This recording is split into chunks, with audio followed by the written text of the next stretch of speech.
ആധുനിക ശാസ്ത്രം കണ്ടുപിടിക്കുന്ന എല്ലാ കണ്ടുപിടുത്തങ്ങളും തങ്ങളുടെ മതഗ്രന്ഥങ്ങളിലുണ്ട് എന്ന് വാദിച്ചു വരുന്നത് വിശ്വാസികളുടെ ഒരു സ്ഥിരം പരിപാടിയാണ്. നമ്മൾ എപ്പോഴും കാണാറുള്ള ഒരു പരിപാടിയാണത്. അതായത് ബിഗ് ബാങ് തിയറി ഖുറാനിലുണ്ട്, പ്രപഞ്ചോൽപത്തി ബൈബിളിലുണ്ട്, ആറ്റം ബോംബിനെ കുറിച്ച് ഭഗവത്ഗീതയിലുണ്ട് എന്നൊക്കെയുള്ള രീതിയിലുള്ള ഈ വിശ്വാസികളുടെ അവകാശവാദങ്ങൾ സ്ഥിരമായി നമ്മൾ കാണാറുണ്ട്. അതേപോലുള്ളൊരു മറ്റൊരു അവകാശവാദം ആണ് നമ്മൾ കാണാറുള്ളത് ആർഷഭാരത സംസ്കാരത്തെ പറ്റി അല്ലെങ്കിൽ ആർഷഭാരതത്തെ പറ്റിയുള്ള അവകാശവാദങ്ങൾ. എല്ലാ കണ്ടുപിടുത്തങ്ങളും സയൻസിൻ്റെ ഒക്കെ ഇന്ന് കാണുന്ന എല്ലാ കണ്ടുപിടുത്തങ്ങളുടെയും ഉറവിടം എന്ന് പറയുന്നത് ആർഷഭാരതമാണ്. ആർഷഭാരതത്തിൽ നിന്നും മറ്റ് രാജ്യങ്ങളിലേക്ക് ഇവിടേക്ക് ഇൻവേഷൻ നടത്തിയ ആക്രമണം നടത്തിയ ആളുകൾ കൊടുത്ത ഗ്രന്ഥങ്ങളൊക്കെ കൊണ്ടുപോയിട്ടാണ് ആധുനിക ശാസ്ത്രം ഇത്തരം കണ്ടുപിടുത്തങ്ങളൊക്കെ നടത്തിയത്. എല്ലാത്തിൻ്റെ മൂലഗ്രന്ഥം എന്ന് പറയുന്നത് അല്ലെങ്കിൽ ഇതിൻ്റെ മൂലം എന്ന് പറയുന്നത് ആർഷഭാരതത്തിലെ ഋഷിമാർ കണ്ടെത്തിയ സിദ്ധാന്തങ്ങളാണ്. ആ രീതിയിലുള്ള എന്താ പറയുക, ആ രീതിയിലുള്ള അവകാശവാദങ്ങൾ സ്ഥിരമായി നമ്മൾ കേൾക്കാറുണ്ട്. ഈയിടെയായിട്ട് ഈ സംഘപരിവാർ രാഷ്ട്രീയം അധികാരത്തിലെത്തിയതിനു ശേഷം സയൻസ് കോൺഗ്രസ്സിൽ വരെ അത്തരത്തിലുള്ള അവകാശവാദങ്ങൾ ഉന്നയിക്കപ്പെടുന്നത് നമ്മൾ കണ്ടു. ജനറ്റിക് എഞ്ചിനീയറിങ് ഭാരതത്തിലുണ്ടായിരുന്നു, പ്ലാസ്റ്റിക് സർജറി ഭാരതത്തിലുണ്ടായിരുന്നു. അത് ഗണപതി പ്ലാസ്റ്റിക് സർജറിയുടെ ഉദാഹരണമാണ്. അതേപോലെ ഗ്രഹാന്തര യാത്രകൾ നടത്താൻ കെൽപ്പുള്ള ഫ്ലൈയിങ് എക്യുപ്മെൻറ്റ്സ് അല്ലെങ്കിൽ വിമാനങ്ങൾ, ഗ്രഹാന്തര യാത്രകൾ നടത്താൻ പറ്റുന്ന വിമാനങ്ങൾ ഭാരതത്തിലുണ്ടായിരുന്നു എന്നൊക്കെ രീതിയിലുള്ള അവകാശവാദങ്ങൾ ഈയിടെയായി സ്ഥിരമായി ഇപ്പോൾ വന്നുകൊണ്ടിരിക്കുന്നുണ്ട്. അത്തരത്തിലുള്ള ഒരു അവകാശവാദത്തെ പറ്റിയുള്ള ഒരു വീഡിയോ ആണ് ഞാൻ ഇൻസ്റ്റാഗ്രാമിൽ കാണാൻ സാധിച്ചു. അതായത് വൈശേഷിക സൂത്രത്തിൽ ന്യൂട്ടൻ്റെ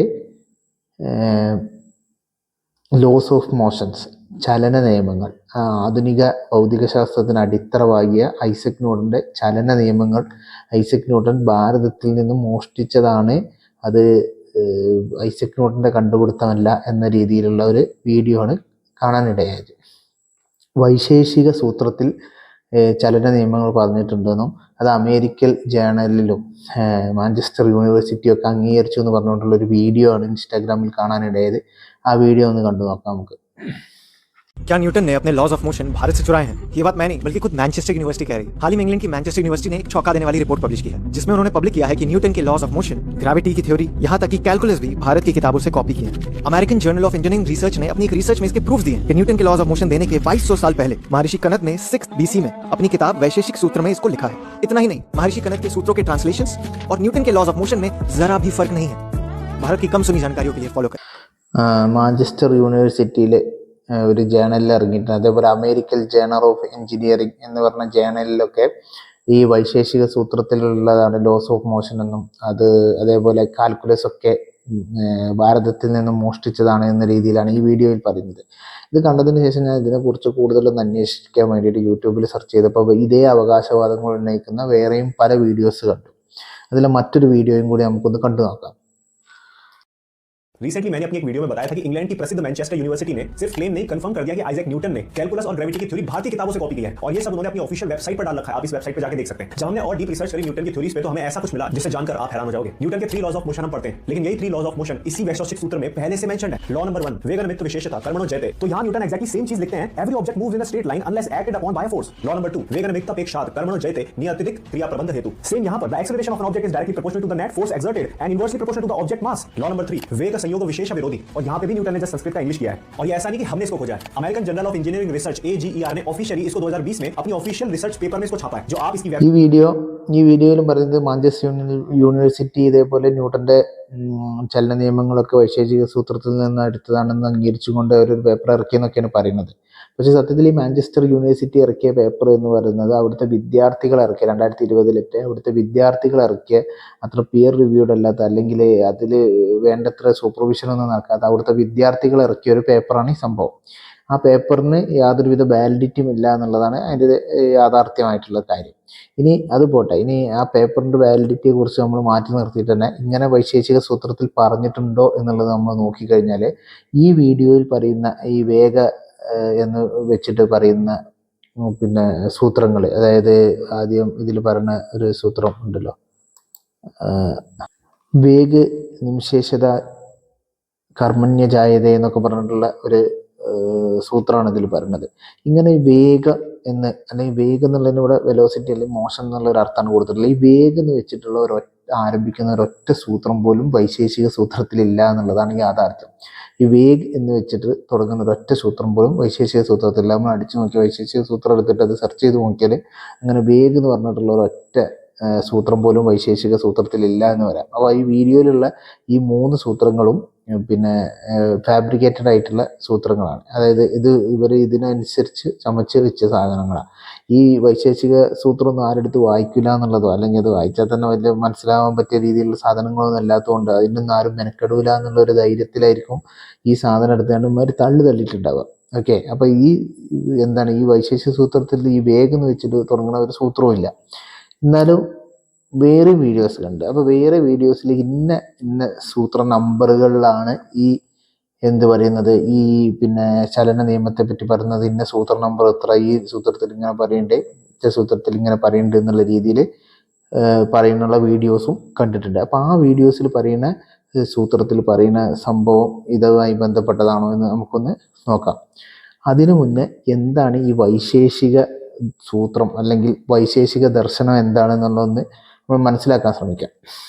പ്രാചീന ഭാരതത്തിലെ സ്കൂൾ ഓഫ് തോട്ട്സ് 6ആയിട്ട് വിഭജിക്കപ്പെട്ടിട്ടുണ്ട്. സത്യത്തിൽ 6 തരത്തിലുള്ള ചിന്താധാരകളാണ് പ്രാചീന ഭാരതത്തിൽ നിന്നിട്ടുള്ളത്. അല്ലെങ്കിൽ 6 ദർശനങ്ങളാണ്, ഷഡ്ദർശനങ്ങൾ എന്നാണ് ഇതറിയപ്പെടുന്നത്.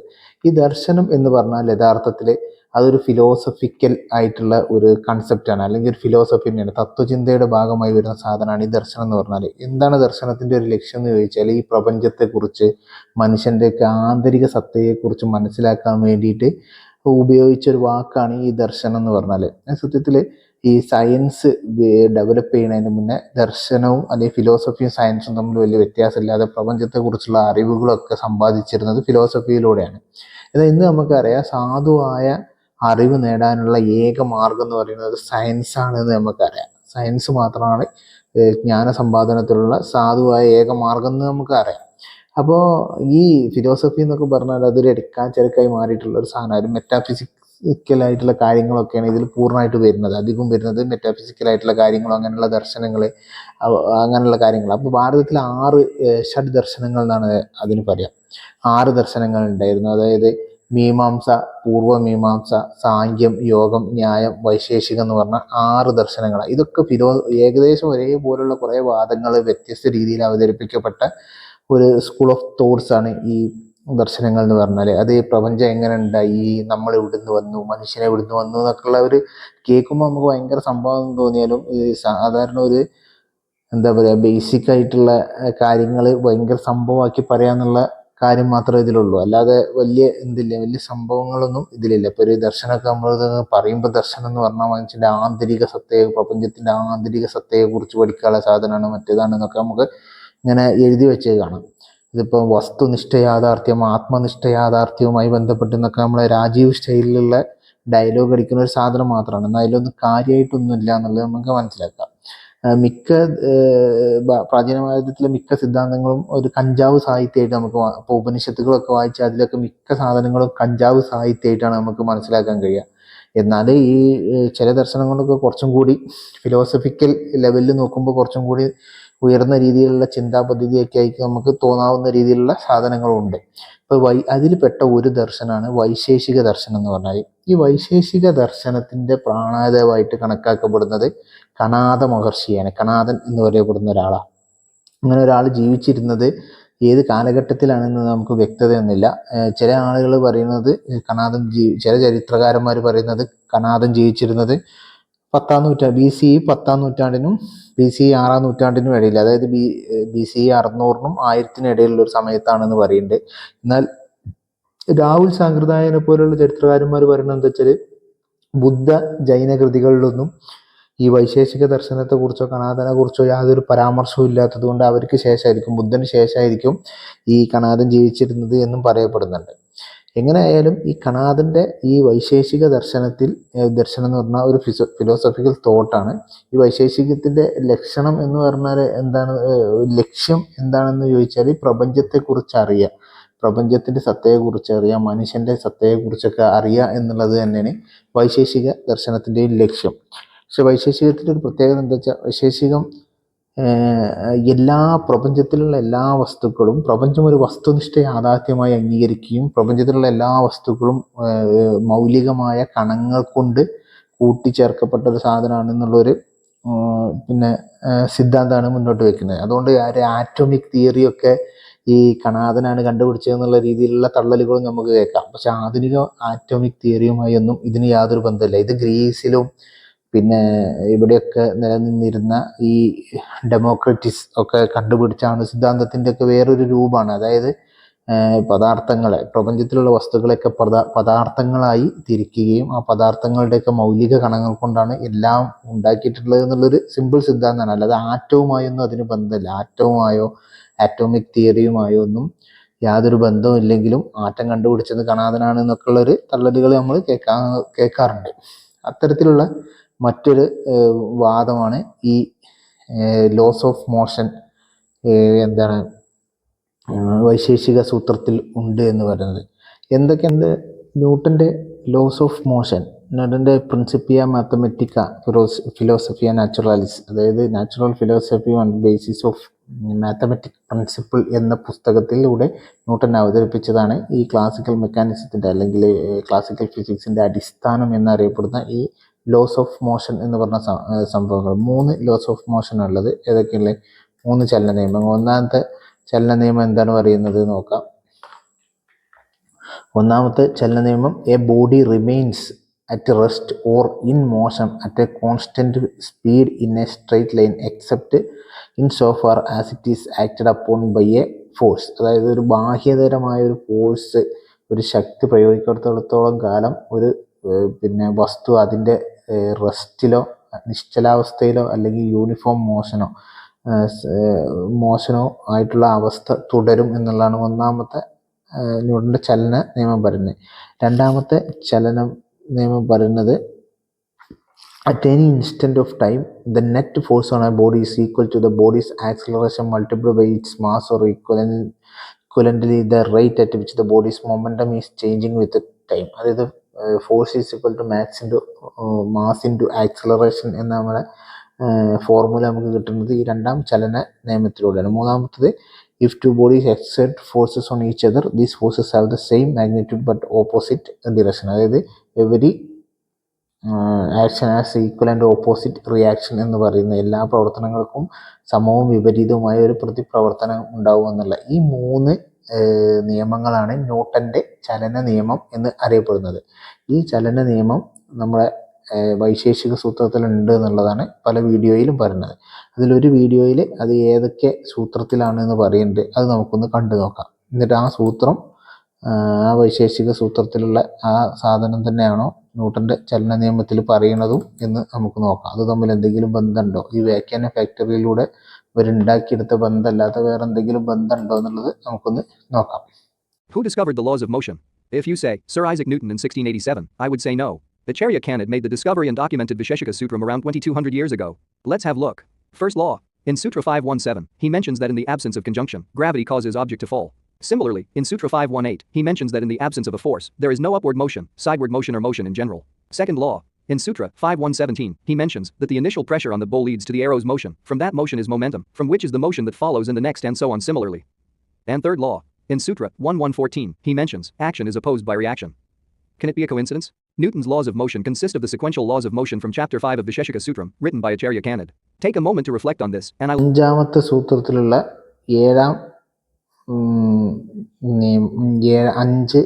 അഞ്ചാം അധ്യായത്തിലെ 7ാം സൂത്രം 17, 18 സൂത്രങ്ങളാണ് ഇത് പറയുന്നത്. ഈ ലോസ് ഓഫ് മോഷൻ 1, 2 നിയമങ്ങൾ, ചലന നിയമങ്ങളെ കുറിച്ച് പ്രതിപാദിക്കുന്നത്. എന്താണ് അതിൽ പറയുന്നത്? നമുക്ക് 5, 7 എന്താണ് പറയുന്നത്? സംയോഗഭാവേ കുരുത്വാത് പതനം എന്നാണ് പറയുന്നത്. In the non presence of contact ബാക്കിലുള്ള the pestle falls due to its heaviness. അതായത് കോണ്ടാക്ട് ഇല്ലാത്ത സമയത്ത് ഈ പെസ്റ്റിൽ, അതായത് നമ്മളെ ഉലക്ക അതിൻ്റെ ഭാരം കൊണ്ട്, ഹെവിനെസ് കൊണ്ട് താഴേക്ക് പതിക്കുന്നുള്ളതാണ് പറയുന്നത്. ഇത് മനസ്സിലാക്കണമെങ്കിൽ ഇതിൻ്റെ മുന്നുള്ള ഈ സൂത്രം ആരംഭിക്കുന്ന ഈ 6ാമത്തെ ചാപ്റ്റർ, 5ാമത്തെ ചാപ്റ്റർ എന്തിനെ കുറിച്ചാണ്? ഈ 5ാമത്തെ ചാപ്റ്റർ കർമ്മം എന്ന് പറഞ്ഞ ഒരു സംഭവത്തെക്കുറിച്ചാണ് പറയുന്നത് കർമ്മം. അപ്പോൾ എന്താണ് ഇതിൽ ഈ വൈശേഷിക സൂത്രത്തിലെ കർമ്മം എന്നും കൂടി നമുക്കൊന്ന് മനസ്സിലാക്കിയാൽ ഈ ഈ സാധനം എന്താണ് ഈ വ്യാഖ്യാനം കൊണ്ട് ഉദ്ദേശിക്കുന്നത് അല്ലെങ്കിൽ ഈ സൂത്രം കൊണ്ട് ഉദ്ദേശിക്കുന്നത് എന്ന് മനസ്സിലാക്കണമെങ്കിൽ ആദ്യം നമ്മൾ കർമ്മം എന്താണെന്ന് മനസ്സിലാക്കണം. ഈ വൈശേഷിക സൂത്രം അനുസരിച്ച് പ്രപഞ്ചത്തിലുള്ള എല്ലാ വസ്തുക്കളെയും എല്ലാ സംഭവങ്ങളെയും 7 പദാർത്ഥങ്ങളായിട്ട്, അതായത് കണാദൻ ആദ്യം 6 പദാർത്ഥവും പിന്നെ പ്രശസ്തവാദം എന്ന് പറഞ്ഞ ഒരു വ്യാഖ്യാതാവ് വന്നിട്ട് അതിന് ഒരു പദാർത്ഥം കൂടി ചേർത്തിട്ട് 7 പദാർത്ഥങ്ങളായിട്ടാണ് തിരിച്ചിട്ടുള്ളത്. പ്രപഞ്ചത്തിലുള്ള എല്ലാ വസ്തുക്കളെയും 7 പദാർത്ഥങ്ങളായിട്ട് തിരിച്ചിട്ടുണ്ട്. ഏതൊക്കെയാണ് ഈ 7 പദാർത്ഥങ്ങൾ എന്ന് നമുക്ക് ജസ്റ്റ് ഒന്ന് നോക്കാം. ദ്രവ്യം, ഗുണം, കർമ്മം, സാമാന്യം, വിശേഷം, സമവായം. ഇങ്ങനെയാണ് ഈ സമവായം, അഭാവം എന്ന് പറഞ്ഞ ഈ 6 പദാർത്ഥങ്ങളാണ് ആദ്യം ഈ കണാദൻ കൊടുത്തത്. പിന്നെ അഭാവം എന്ന് പറഞ്ഞൊരു സാധനം ഈ പ്രശസ്തപാദൻ എന്ന് പറഞ്ഞ ഒരു വ്യാഖ്യാതാവ്, പിന്നീട് വന്ന വ്യാഖ്യാതാവ് കൂടി കൂട്ടിച്ചേർത്ത്. ഇതൊക്കെ കേൾക്കുമ്പോൾ നമുക്ക് എന്തോ സംഭവമാണെന്നൊക്കെ തോന്നും. ഒന്നുമില്ല, ഈ പ്രപഞ്ചത്തിലുള്ള മൊത്തം വസ്തുക്കൾ ഇങ്ങനെ ആലോചിച്ചിരുന്ന് ഉണ്ടാക്കണം. ഈ മൊത്തം വസ്തുക്കൾ ഇങ്ങനെ വേറെ വേറെ ആക്കി തീർക്കാൻ വേണ്ടിയിട്ട്, ഒരു ഇനങ്ങളാക്കി തിരിക്കാൻ വേണ്ടിയിട്ട് 6 എല്ലാ വസ്തുക്കളും ദ്രവ്യം, ഗുണം, കർമ്മം. ഓരോ വസ്തു ഇന്ന സാധനം, ദ്രവ്യം എന്ന് പറഞ്ഞാൽ ഇന്ന സാധനമൊക്കെ ദ്രവ്യത്തിൻ്റെ പടത്തിൽ, ഇന്ന സാധനങ്ങളൊക്കെ കർമ്മം. അപ്പോൾ ഇത് എന്താണെന്ന് നമുക്ക് പെട്ടെന്ന് നോക്കാം. അത് വിവരിക്കാൻ കുറേ വിവരിക്കാനുണ്ടാവും. പക്ഷെ ദ്രവ്യം എന്ന് പറഞ്ഞാൽ ഈ മെറ്റീരിയൽ ആയിട്ടുള്ള പദാർത്ഥങ്ങളാണ് ദ്രവ്യം എന്നുള്ളതുകൊണ്ട് ഉദ്ദേശിക്കുന്നത്. അങ്ങനെയുള്ള പദാർത്ഥങ്ങളെ 9 പദാർത്ഥങ്ങളായിട്ടാണ് യഥാർത്ഥത്തിൽ കാണുന്നത്. ഈ പഞ്ചഭൂത സിദ്ധാന്തത്തിലേക്ക് ഒരു 4 ഭൂതങ്ങളും കൂടി ചേർത്തിട്ടുള്ള സാധനമാണ് ഈ കണാദൻ്റെ ദ്രവ്യം എന്ന് പറഞ്ഞാൽ 9 അത് പഞ്ചഭൂത സിദ്ധാന്തത്തിലുള്ള പൃഥ്വി, ജലം, അഗ്നി, വായു, ആകാശം എന്ന പഞ്ചഭൂതങ്ങൾ. അതിൻ്റെ കൂട്ടത്തിലേക്ക് കാലം, ദിക്ക്, ആത്മാവ്, മനസ്സ്, അതായത് ടൈമും സ്പേസും ആത്മാവ്, മനസ്സ്, ഇങ്ങനെ ഒരു 4 സാധനങ്ങളും കൂടി ചേർത്തിട്ടാണ് ദ്രവ്യം എന്നുള്ളത് പറയുന്നത്. ഈ ദ്രവ്യങ്ങളുടെ കണങ്ങൾ കൂടി ചേർന്നിട്ടാണ് ഈ പ്രപഞ്ചത്തിലുള്ള മൊത്തം വസ്തുക്കൾ ഉണ്ടായിട്ടുള്ളത് എന്നാണ് കണാദൻ പറയുന്നത്. അപ്പോൾ ഈ ദ്രവ്യങ്ങളുടെ കണങ്ങൾ, അതാണ് ഈ ആറ്റോമിക് തിയറി ആയിട്ടൊക്കെ നമ്മൾ ആൾക്കാർ പറയുന്നത്. ആ ആറ്റോമിക് തിയറിയുമായിട്ടൊന്നും അതിന് യാതൊരു ബന്ധവും ഇല്ലാന്ന് നമുക്കത് വായിച്ചു നോക്കിയാൽ മനസ്സിലാക്കാൻ കഴിയും. അത് അവരിങ്ങനെ ഫിലോസഫിക്കലായിട്ട് ഇരുന്ന് ആലോചിച്ചിരുന്ന് ഓരോ സിദ്ധാന്തങ്ങൾ കണ്ടെത്തുകയാണ്. അതിന് എംപിരിക്കലായിട്ടുള്ള തെളിവോ കാര്യങ്ങളോ ഒന്നുമില്ല. ഇനി 6 പദാർത്ഥങ്ങളിൽ ദ്രവ്യം, ഗുണം, കർമ്മം, സാമാന്യം, വിശേഷം, സമവായം. ഇത് ഓരോന്ന് എന്താണെന്ന് പറയാം. ഗുണം എന്ന് പറഞ്ഞാൽ ഒരു വസ്തുവിനുണ്ടാകുന്ന പ്രോപ്പർട്ടിക്കാണ് ഗുണം എന്ന് പറയുന്നത്. രസം, സ്പർശം, ശബ്ദം, അങ്ങനെ 17 പിന്നെ ഒരു 7 ആയിട്ട് 24 ഗുണങ്ങളെ പറ്റി പറയുന്നുണ്ട്. ഈ ഗുണം കഴിഞ്ഞാൽ പിന്നുള്ളത് കർമ്മമാണ്. കർമ്മം എന്ന് പറഞ്ഞാൽ മനുഷ്യൻ്റെ പ്രവർത്തനങ്ങളും അതല്ലാതെയുള്ള പ്രപഞ്ചത്തിലുള്ള എല്ലാ പ്രവർത്തനങ്ങളും ചലനങ്ങളും ഒക്കെ കൂടി ചേർന്നിട്ടുള്ള സാധനത്തിനാണ് കർമ്മം എന്നുള്ള പേര് കൊടുത്തിട്ടുള്ളത്. അതിനാണെങ്കിൽ ഒരു 5 തരത്തിലുള്ള കർമ്മത്തെക്കുറിച്ചാണ് പറയുന്നത്. ഉൽക്ഷേപണം, അതായത് മേലോട്ടുള്ള ഗതി. അവക്ഷേപണം, താഴോട്ട് പോകുന്നതിന്. അകുഞ്ചനം എന്ന് പറഞ്ഞാൽ ഇങ്ങനെ കൺട്രാക്ഷൻ, ചുരുങ്ങണേനാണ് അകുഞ്ചനം എന്ന് പറയുന്നത്. പ്രസരണം എന്ന് പറഞ്ഞാൽ വികാസം. ഗമനം, ഒരു സ്ഥലത്തു നിന്ന് മറ്റു സ്ഥലത്തേക്ക് പോകുന്നതിന് ഗമനം എന്ന് പറയാം. അത് അന്ന് കാണുന്ന മൊത്തം ചലനങ്ങളെയൊക്കെ ചേർത്തിട്ടും മനുഷ്യൻ്റെ പ്രവൃത്തിയും എല്ലാത്തിനും കൂടി, ഈ ചലനങ്ങളുടെയൊക്കെ ഒരു ഭാഗമായിട്ടുള്ള ചലനം തന്നെയാണ് മനുഷ്യൻ്റെ പ്രവൃത്തി എന്നും കൂടി രീതിയിലുള്ള ഒരു സിദ്ധാന്തം ഉണ്ടാക്കാൻ വേണ്ടിയിട്ടാണ് ഇങ്ങനൊരു സംഭവം ഉണ്ടാക്കിയിട്ടുള്ളത്. അതാണ് കർമ്മം എന്ന് പറയാം. ഈ ദ്രവ്യം, ഗുണം, കർമ്മം, പിന്നെ സാമാന്യം എന്ന് പറഞ്ഞാൽ ഓരോ വസ്തുക്കൾക്കും, ഇപ്പോൾ പശുവിന് പശുത്വം, മനുഷ്യന് മനുഷ്യത്വം, അങ്ങനെയുള്ള ഓരോ ജാതികൾക്ക് ഉണ്ടാവണ ഓരോ എന്താ പറയുക, നമ്മൾ സാമാന്യ നാമം എന്നൊക്കെ പറയില്ല, ഓരോ വിഭാഗങ്ങൾക്ക് ഉണ്ടാവുന്ന ആ ഒരു പൊതു സ്വഭാവത്തെ സാമാന്യം എന്ന് പറയും. ആ പൊതു സ്വഭാവത്തിൽ തന്നെ ഓരോ വ്യക്തിക്കുണ്ടാവണം. ഇപ്പോൾ എല്ലാ പശുക്കൾക്കും പശുത്വം എന്ന് പറഞ്ഞൊരു സ്വഭാവം ഉണ്ടാവും. എന്നാൽ ചില പശു കറുത്ത പശുവായിരിക്കും, മെലിഞ്ഞ പശുവായിരിക്കും. അത് ആ പശുവിൻ്റെ വിശേഷമാണ്. അതാണ് ഈ സിദ്ധാന്തത്തിന് വൈശേഷികം എന്നുള്ള പേര് വരാൻ തന്നെ കാരണം ആ ഓരോ വസ്തുക്കൾക്കും ഓരോ വിശേഷം ഉണ്ടാവും എന്നുള്ള രീതിയിലുള്ള വിശേഷത്തിന് വലിയൊരു പ്രാധാന്യം കൊടുക്കുന്ന ഒരു സിദ്ധാന്തം ആയതുകൊണ്ടാണ് ഇതിന് വൈശേഷികം എന്നുള്ള പേര് വന്നത്. അത് കഴിഞ്ഞ ശേഷം പിന്നെ ഉള്ളത് സാമാന്യം, വിശേഷം, പിന്നെ സമവായം എന്ന് പറഞ്ഞ ഒരു എന്താ പറയുക ഒരു പദാർത്ഥം കൂടി. സമവായം എന്ന് പറഞ്ഞാൽ 2 വസ്തുക്കൾ തമ്മിലുള്ള ബന്ധത്തിനാണ് സമവായം എന്ന് പറയുക. സമവായം, സംയോഗം എന്ന് പറഞ്ഞാൽ 2 ബന്ധത്തിലെ വൈശേഷിക ദർശനത്തിൽ പറയുന്നുണ്ട്. സംയോഗം എന്ന് പറഞ്ഞാൽ അത് മാറ്റാൻ പറ്റുന്ന ഒരു ബന്ധത്തിനാണ് ഇപ്പോൾ പറഞ്ഞത്. ഇപ്പോൾ നമ്മളൊരു പാത്രത്തിലൊരു വസ്തു വെച്ചിട്ടുണ്ട്, ഒരു പഴം ഒരു പാത്രത്തിൽ വെച്ചിട്ടുണ്ടെങ്കിൽ ആ പഴം അത് എടുത്തു കഴിഞ്ഞാൽ ആ പാത്രവും പഴവും തമ്മിലുള്ള ബന്ധം മാറും. അപ്പോൾ അത് സംയോഗമാണ്. എന്നാൽ സമവായം എന്ന് പറഞ്ഞ ബന്ധം 2 വസ്തുക്കൾ തമ്മിലുള്ള കാര്യകാരണ ബന്ധത്തെയാണ് സമവായം എന്ന് പറയുന്നത്. ഇത് തമ്മിൽ പരസ്പരം മാറ്റാൻ കഴിയാത്ത രീതിയിലുള്ള ഒരു ബന്ധമുണ്ട്. അതിനാണ് സമവായം. അങ്ങനെയുള്ള സമവായത്തിലൂടെയും സംയോഗത്തിലൂടെയും എല്ലാ കണങ്ങളും കൂടി ചേർന്നിട്ടാണ് പ്രപഞ്ചത്തിലുള്ള വസ്തുക്കളൊക്കെ ഉണ്ടാക്കിയിട്ടുള്ളത് എന്നുള്ളതാണ് വൈശേഷിക ദർശനത്തിൻ്റെ ഒരു സിദ്ധാന്തം എന്ന് പറഞ്ഞാൽ. അപ്പോൾ ഞാൻ പറഞ്ഞു വന്നത് ഈ കർമ്മത്തെക്കുറിച്ചാണ്. കർമ്മത്തെക്കുറിച്ച് പറയുന്ന 6-ാം അധ്യായത്തിലാണ് ഈ ലോസ് ഓഫ് മോഷൻ ഉണ്ട് എന്ന് പറയുന്നത്. അപ്പോൾ ഈ കർമ്മത്തെ കാണിക്കാൻ വേണ്ടിയിട്ട്, ഉദാഹരണം കാണിക്കാൻ വേണ്ടിയിട്ട് ഇവിടെ പറഞ്ഞു. അപ്പോൾ 5-ാമത്തെ അധ്യായത്തിലെ 7-ാമത്തെ വാക്യമാണ് നമ്മൾ പറഞ്ഞു. അപ്പോൾ പക്ഷേ ഇവിടെ അതിൻ്റെ 1-ാമത്തെ 5-ൽ 1, 2 കർമ്മങ്ങളൊക്കെ പറഞ്ഞാലേ നമുക്ക് എന്ത് പറയാൻ കഴിയുള്ളൂ, ഈ ഇതിൻ്റെ അർത്ഥം എന്താണ് എന്നുള്ളത് നമുക്ക് മനസ്സിലാക്കുള്ളൂ. അപ്പോൾ 5-ാമത്തെ അധ്യായത്തിൽ 1-ാമത്തെ സൂത്രം എന്താണ് പറയുന്നത് നോക്കാം. 5-ാമത്തെ അധ്യായത്തിൽ 1-ാമത്തെ ചാപ്റ്ററിൽ 1-ാമത്തെ സൂത്രം എന്ന് ഫസ്റ്റ് ആഗ്നികയിൽ 1-ാമത്തെ സൂത്രം എന്താണെന്ന് നോക്കാം. ദ കൺജക്ഷൻ ആത്മാ സംയോഗ പ്രയത്നവ്യം ഹേസ്തേ കർമ്മ. അതായത് the conjunction with and effort of the atma result in the karma of the hand. അതായത് നമ്മളെ കൈ പ്രവർത്തിക്കുന്നത് ആത്മാവുമായുള്ള ഒരു ബന്ധത്തിൻ്റെ അടിസ്ഥാനത്തിൽ, അതായത് ആത്മാവെന്ന് മനസ്സിലേക്ക് ഒരു ബന്ധം ഉണ്ടായിട്ട് ആ ബന്ധം കയ്യിലേക്ക് കൊടുക്കുമ്പോൾ, ഇന്ദ്രിയങ്ങളിലേക്ക് കൊടുക്കുമ്പോഴാണ്, അല്ലെങ്കിൽ അവയവത്തിലേക്ക് കൊടുക്കുമ്പോഴാണ് കർമ്മം ഉണ്ടാവുന്നത്, നമ്മളെ കയ്യിൻ്റെ കർമ്മം ഉണ്ടാവുന്നത് എന്നുള്ള രീതിയിലാണ് ഈ സൂത്രം പറഞ്ഞത്. അതായത് കർമ്മൻ്റെ വിശേഷങ്ങളെ കുറിച്ച് പറയണം. അപ്പോൾ ഒരു കർമ്മം സംഭവിക്കണം, ഇപ്പോൾ കയ്യിൻ്റെ ഒരു കർമ്മം സംഭവിക്കണമെങ്കിൽ അത് ആത്മാവെന്നൊരു നിർദ്ദേശം കിട്ടിയിട്ട് വേണം ഈ ഒരു കയ്യിൻ്റെ കർമ്മം ഉണ്ടാവണം എന്നുള്ളതാണ്. അതായത് അതിന് അടുത്ത തന്നെ പറയുന്നത് similarly congestion with the hand result in കർമ്മ ഇൻ ദ പിസ്റ്റൽ. അപ്പോൾ നമ്മളൊരു ഒലക്കയിൽ നമ്മൾ എന്ത് ചെയ്യേണ്ടത്, നമ്മളൊരു വിരലിൽ ഒലക്കടിക്കുമ്പോൾ അവിടെ നടക്കുന്ന പ്രവർത്തനം എന്താണ്, നമ്മൾ ആത്മാവെന്ന് കയ്യിലേക്കുള്ള ബന്ധം, ആത്മാവും കയ്യും തമ്മിലുള്ള ബന്ധം കൊണ്ടാണ് ആ കയ്യിൻ്റെ പ്രവർത്തനം നടക്കുന്നത്. ആ കയ്യും ഒലക്കയും തമ്മിലുള്ള ബന്ധം എന്താണ് മൂലമാണ് ആ ഒലക്കേൻ്റെ പ്രവർത്തനം നടക്കുന്നത്. ഒലക്കയിൽ പ്രവർത്തനം നടക്കുന്നത് കയ്യും ഒലക്കയും തമ്മിലുള്ള പ്രവർത്തനം നടക്കുന്നുണ്ട്.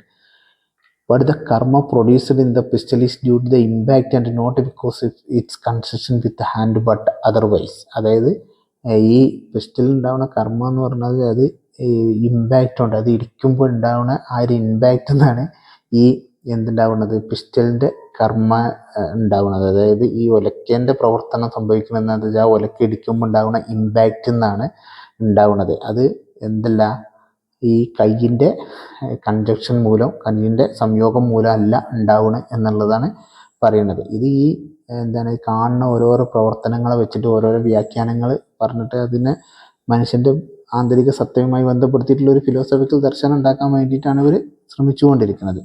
Similarly conjunction of atma is not the cause of karma in the hand. അപ്പോൾ അതേപോലെ തന്നെ എന്താണ്, ഈ ഒലക്കയിൽ നമ്മൾ പിടിക്കുന്നെങ്കിലും ഒലക്കേൻ്റെ പ്രവർത്തനമായിട്ട് ഉണ്ടാവുന്നത് ഒലക്ക മറ്റേൽ ചെന്ന് ഇരിക്കുമ്പോഴാണ്. അതേപോലെ തന്നെ ആത്മാവ് നമ്മളെ കയ്യിനായിട്ട് ബന്ധപ്പെടുന്നുണ്ടെങ്കിലും കയ്യിൻ്റെ പ്രവർത്തനം ഉണ്ടാവുന്നത് കയ്യിൻ്റെ ഇമ്പാക്റ്റ് കൊണ്ടാണ് എന്നുള്ള രീതിയിലാണ് അടുത്ത സൂത്രം. ഇത് ഭയങ്കര എന്തോ സംഭവമാണ് തോന്നും, പക്ഷേ ഇത് സത്യത്തിൽ വലിയ സംഭവമൊന്നുമല്ല എന്നുള്ളതാണ് ഇത് വായിക്കുമ്പോൾ നമുക്ക് മനസ്സിലാക്കാൻ കഴിയും. ഇനി ഈ അടുത്തത് karma in the hand is due to the impact and conjunction with the pestle. അപ്പോൾ ആ കയ്യിൻ്റെ പ്രവർത്തനം ഉണ്ടാവുന്നത് ഈ കൈ ഒലക്കയിൽ കൊടുക്കണ ഇമ്പാക്റ്റിൻ്റെ അടിസ്ഥാനത്തിലാണ് കയ്യിൻ്റെ കർമ്മം ഉണ്ടാവുന്നത്. അതേപോലെ ഒലക്കേൻ്റെ കർമ്മം ഉണ്ടാവുന്നത് ഒലക്ക കൊടുക്കണ ഇമ്പാക്റ്റിൻ്റെ അടിസ്ഥാനത്തിലാണ്.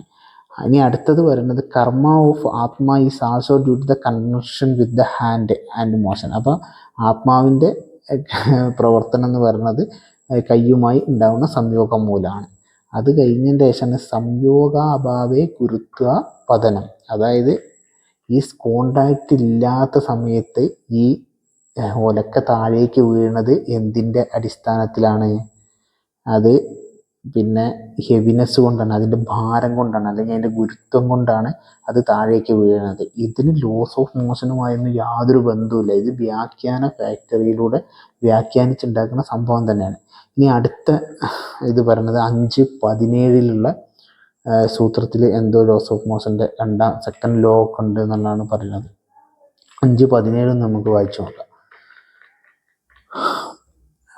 അത് നോദാനദ്യേ മോഷ് കർമ്മ തൽക്കാരമാരിക ആ രീതിയിൽ തുടങ്ങുന്നതാണിത്. നമുക്ക് സംസ്കൃതം വലിയ പിടുത്തമില്ലാത്തതുകൊണ്ട് അതിൻ്റെ ഇംഗ്ലീഷ് നമ്മൾ പറഞ്ഞുതരാം. From impulse the arrows first karma the next from the inherent samskara which the arrow gains from the first and so on. ഇതൊരു എന്താണ് ഒരു അമ്പിൻ്റെ അമ്പും വില്ലും തമ്മിലുള്ള പ്രവർത്തനത്തിൻ്റെ ബന്ധത്തിൽ കർമ്മത്തിനെ വിശദീകരിക്കാൻ ശ്രമിക്കുകയാണ്. അപ്പോൾ അതിൻ്റെ മുന്നുള്ള രണ്ട് സൂത്രം വായിച്ചാലേ ഇതിൻ്റെ അർത്ഥം മനസ്സിലാവുള്ളൂ. ഇതിൽ karma in the grass is due to the contact with vayu. അത് 14ാമത്തെ സൂത്രത്തിൽ പറയുന്നത് പുല്ലിൻ്റെ കർമ്മ എന്ന് പറഞ്ഞാൽ പുല്ലിൻ്റെ ആക്ഷൻ എന്ന് പറയുന്നത് വായുവിൻ്റെ കോണ്ടാക്ട് കൊണ്ട് ഉണ്ടാവുന്നതാണ്. ഇതൊക്കെ ഇവരിങ്ങനെ നിരീക്ഷിക്കുമ്പോൾ കാണുന്ന സാധനങ്ങൾ വെച്ചിട്ട് ഓരോരോ സിദ്ധാന്തങ്ങൾ ഉണ്ടാക്കിയിട്ട് ഓരോ പ്രൊമൈസുകൾ ഉണ്ടാക്കിയിട്ട് ലാസ്റ്റ് ഇത് മനുഷ്യ ജീവിതവുമായി ബന്ധപ്പെടുത്താൻ വേണ്ടിയിട്ട് ഉണ്ടാക്കുന്ന സാധനമാണിത്. നമുക്ക് വായിച്ചു തരാം. ഈ movement of the gem towards the thief, movement of the needle towards the lodestone are due to unseen causes. അപ്പോൾ അത് പറയുന്നത് എന്താണ്, പുല്ല് ഇളകുന്നത് വായുവിൻ്റെ കോണ്ടാക്ട് കൊണ്ടാണ്. എന്നാൽ ഒരു കള്ളൻ്റെ അടുത്തേക്ക് ഒരു ജമ്മ് പോണത് അതിൻ്റെ കാരണം എന്താണെന്ന് നമുക്കറിയില്ല. അതേപോലെ തന്നെ ഒരു സൂചി കാന്തക്കല്ലിൻ്റെ അടുത്തേക്ക് ആകർഷിക്കപ്പെടുന്നതൊക്കെ കാണാത്ത ശക്തിൻ്റെ അടിസ്ഥാനത്തിൽ അല്ല കാണാത്ത കാരണങ്ങളുടെ അടിസ്ഥാനത്തിലാണെന്ന് പറഞ്ഞിട്ട് പിന്നെ പറയുകയാണെങ്കിൽ ഒരു ആരോ ഒരു അമ്പേര് in an arrow many a time particular conjunctions cause different karma. അതായത് ഒരു അമ്പിൽ വ്യത്യസ്തമായ കൺജക്ഷൻസ് വ്യത്യസ്തമായ കർമ്മങ്ങളാണ് അനുഷ്ഠിക്കുന്നത് എന്നുള്ള പറഞ്ഞുകൊണ്ടാണ് ഇവർ സെക്കൻഡ് ലോ ഓഫ് മോഷൻ്റെ ഇതാണെന്ന് പറഞ്ഞാൽ അടുത്ത സൂത്രം ആരംഭിക്കുന്നത്.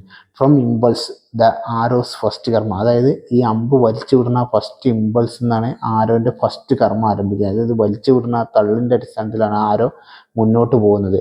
അത് പിന്നെ അതിൻ്റെ ചലനം വരുന്നത് അതിൻ്റെ ഇൻഹറൻ്റ് ആയിട്ടുള്ള സംസ്കാരം. ഇൻഹറൻ്റ് സംസ്കാരം എന്നുള്ളതുകൊണ്ട് സംസ്കാരം എന്നുള്ളതുകൊണ്ട് അതിൻ്റെ ഇൻഹറൻ്റ് ആയിട്ടുള്ള ഒരു സ്വഭാവം, ആ അമ്പിന് ഇൻഹറൻ്റ് ആയിട്ടുള്ള ഒരു സ്വഭാവം ഉണ്ട്. ആ സ്വഭാവം കിട്ടുന്നത് ഈ ആദ്യത്തെ ഇമ്പൾസ് തന്നെയാണ്. അങ്ങനെയാണ് അത് തുടർന്ന് മുന്നോട്ട് പോകുന്നത് എന്നാണ് ഈ ഒരു സൂത്രത്തിൽ പറയുന്നത്. ഇതിന് ലോസ് ഓഫ് മോഷനുമായൊന്നും യാതൊരു ബന്ധവുമില്ല സത്യത്തിൽ.